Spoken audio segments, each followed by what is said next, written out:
Good afternoon, Anchorage, Alaska, the lower 48, and the rest of the world. This is Bruce Lindquist with his podcast, Wonderful Counselor. The title of this mini-series is The Preacher's Kid That Fought Like the Devil. And if you haven't listened to episode 1, The Prayer, through episode 12, Covered in Blood, I encourage you to do so. Now it's time for episode 13, which is titled Out of the Darkness. It is the year of our Lord, the summer of 1959 in Alabama.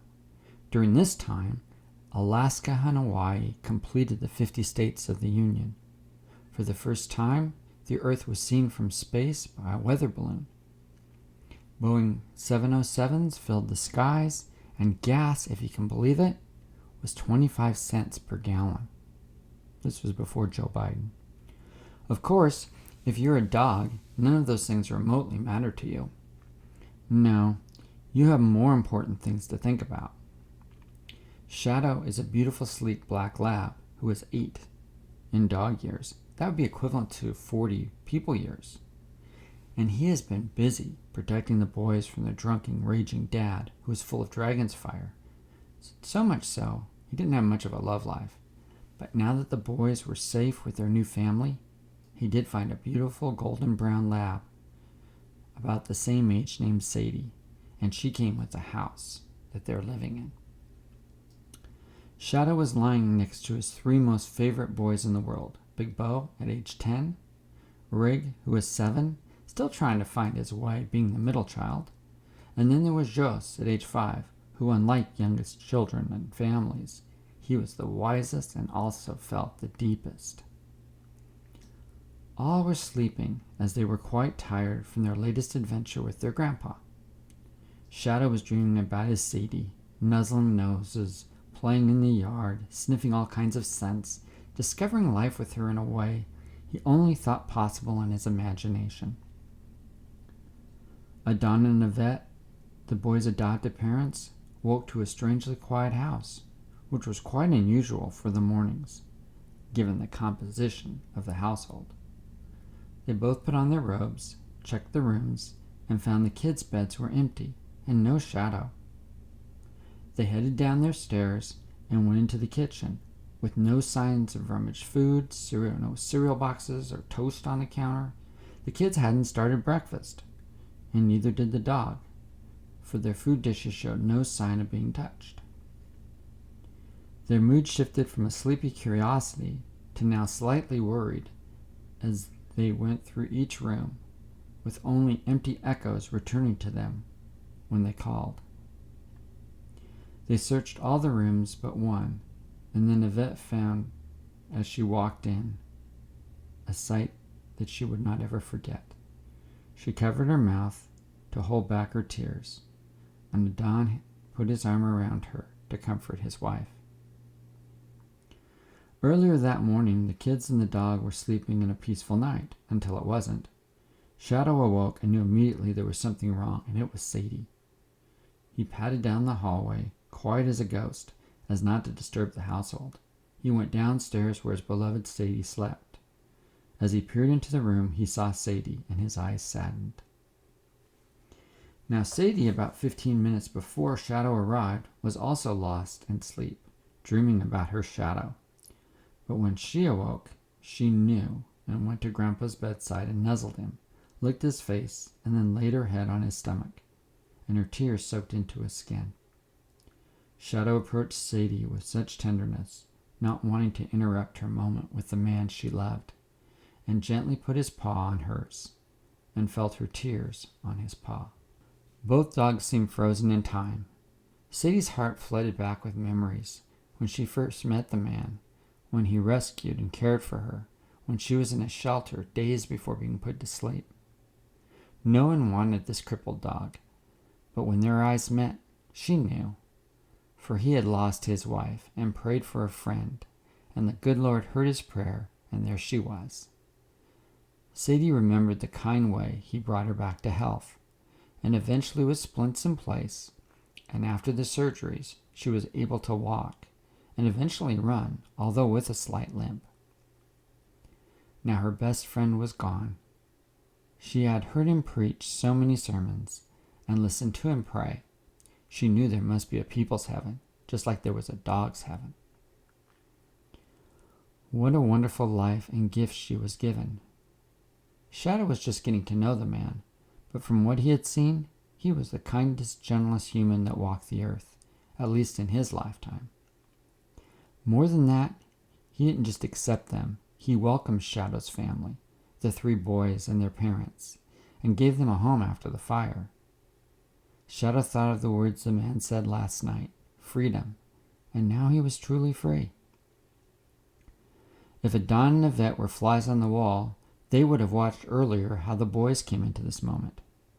The 3 boys woke to find Shadow was not in the room, and went on a search for their dog. It felt more like an adventure to Big Bo. But Joyce felt sadness and joy at the same time. The kids bounded down the stairs and headed for Grandpa's room. Saw the dogs, but it didn't register at the time.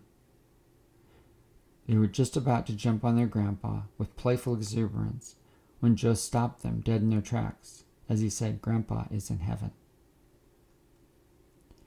Now at the present moment they were all together. How long they stood like that, time just went still. Eventually Yvette said, "Say hi to Mom for me." And with those words, all came together and hugged each other, except the dogs, who were still laying on their best friend's belly. The morning soon made way to afternoon, and then evening, and it was all a blur. They knew in a way Grandpa had died, but the disbelief was so much still, and there were so many times they wondered why Grandpa hadn't joined them. Or maybe he was just tired from the adventure from last night, or half expected him to walk in and help them prepare a meal. The family sat at the dinner table, but no one was hungry. They just stared at Grandpa's chair like he was still sitting in it. Hardly a word was said that night, and the dogs refused to leave the scent of Grandpa's room, even after the body was taken out of the house and prepared for burial. The rest of the family all slept in the parents' room, the kids not wanting to let them out of their sight, and sleep didn't come easily for the boys, as they feared if they closed their eyes, they might wake up and their parents were not moving. Big Bo had seen his share of death and eventually fell asleep and had nightmares of that night where he killed his dad protecting his brothers. His dead mom, who his dad stabbed, draped in blood on the floor. Now death had come again, not at his hand or his father's, but in a way he hadn't experienced it.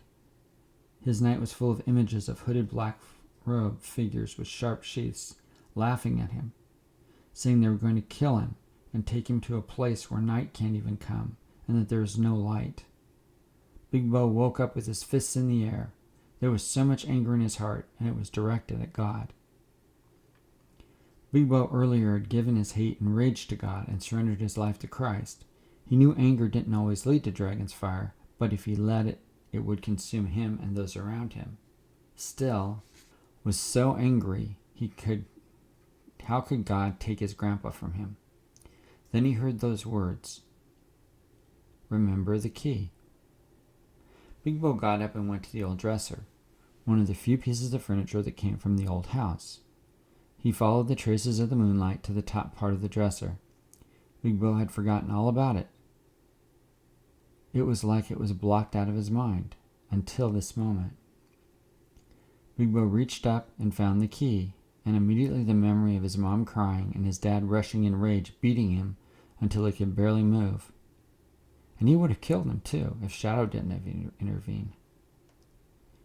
He was standing in the mirror looking at his bloody face, remembering the words of his dad, "You hurt your mom. Don't even go into that dresser again or in our room, or I swear to God you will wish you had never been born." Big Bo thought to himself back then, "I wish I wasn't born." He remembered hugging Shadow and burying his wounded face in his fur. Big Bo looked at the key in his hand, and then at the bottom drawer. He knew the answer was there, and his hand shook as he dropped the key to the floor. Big Bo picked up the key. It shined in the moonlight, almost like with a prism effect. A question he forgot, that haunted him all his little life, was about to be answered. But why now? He put the key in the lock of the drawer and turned it until it clicked. And then he pulled it open, and at first glance all he could see were boys' child clothes. But underneath them was an old newspaper, and as he read it he couldn't believe his eyes. It all now made sense, why they told him there was a monster in the water, and not ever to go into the lake. His mom's sadness, the anger of his dad, and their drinking, it was all here. It was the family secret. He read out loud from the paper. A local boy drowned in a lake. He paused. He had a brother no one told him about. He wasn't the first child.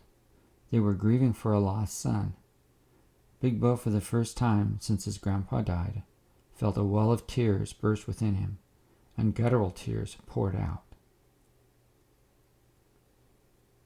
Big Bo knew how Dragon's fire got set ablaze in his family. It comes from hurt, and Big Bo thought about God differently. He went to his Bible and read when Christ gave his life, he didn't just feel Dragon's fire for all humanity, but the hurt of all humanity, when he was rejected by those who he came to save, then tortured and killed. Dragon's fire seemed to have won, but Jesus rose from the dead and overcame Dragon's fire. And then he heard a voice in his heart, "And you will with my spirit inside you too." On that day, Big Bo took up his grandpa's mantle to battle Dragon's fire, and his life would not be the same again. Big Bo closed the drawer, locked it, put the key back on top of the dresser, and stared into the moonlight. "Okay, I understand now, and I will follow you." Soon others heard the news of the old preacher's passing, and then word got out in the community, and other communities throughout the state and country. Jack, the chief of police, told the town council if he couldn't lower the flag at half-staff for the old preacher, he would retire. The council said not for a black man, and the chief defied them, and he lowered the flag and sat there with a weapon at the ready. For the first time in history of that small community, maybe even in the state of Alabama, the flag was lowered to half-mast for this black man who was a preacher. The celebration service to honor the old preacher was standing room only on the green carpeted yard at the homestead. Many hymns sung, testimonies of God's faithfulness to the community through this man. Then an older black man approached the congregation. He looked like he had a rough life, as the years had worn away his youth, giving him a rugged facial features like eroded mountains. He shared that this old preacher saved his life when he was on death row with him many years ago. No, he wasn't there as a preacher. He was there facing dead men walking. He saw the miracle that changed his life, and he came to faith because of it. He also eventually was released from prison and came to pay his respect to the man who led him to Christ. Some knew about the old preacher's past, but most didn't. A woman now in her 70s stood up and said, "He saved me when I was just a little girl from being gang raped. He went to prison for rescuing me and killing those two older white men. I owe him my life," she said. A vet hugged the woman. So many stories were told about the old preacher and how God used him that morning. The celebration of life turned into an evening celebration of life service. A vet honored God and her dad by singing his old favorite hymn on Calvary, and the rest of the people joined her.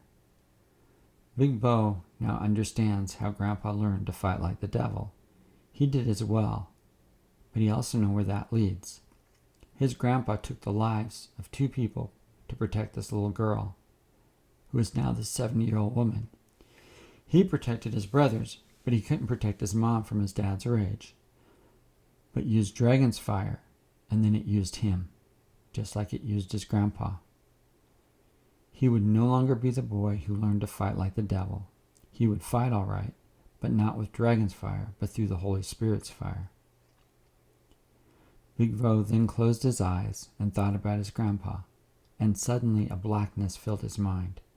He was in a cave, and hiding like the prophet of old, he saw lightning flashing and thunder, but the Lord wasn't in the thunder and lightning. Then the fire, but the Lord wasn't in the fire. Then the gale force wind, but the Lord wasn't in the wind.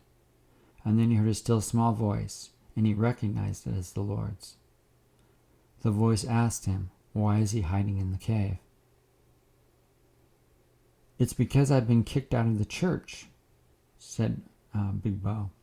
I'm tired. I'm ready to go home. The Lord said, they have not rejected you, they have rejected me. Wake up and arise, come out of your cave. Calvin Bobley Oakley II was no longer Big Boy the 10-year-old. He was now that old preacher in his 80s who just came out of a second coma. The first was as a boy, and the second due to a broken heart which led to a heart attack. Calvin looked across the room where there was his two brothers, Rig and Jos. Memories flooded his mind of his childhood with them. Grandpa. So many memories of Grandpa. His parents. The ones that were so hurting and violent. And then his newer parents, the ones that loved him and really did a good job pointing him to God. And of course his dog Shadow, his hero, the one that would always be in his mind and heart, the one that saved his life. How many times? Oh, he loved that dog. About time you woke up, said Rig, and Joe said, smiling, welcome back, brother. Calvin heard the Lord say, just as I sent Elijah to the prophets of Baal, so I'm sending you to the church for the final battle in your earthly life. And know this, the battle is the Lord's. Do not fear them. Speak the words I give you, for it is time for the church to walk out of the darkness. Join me in the last episode of this mini-series, The Preacher's Kid That Learned to Fight Like the Devil. The title is The Final Battle.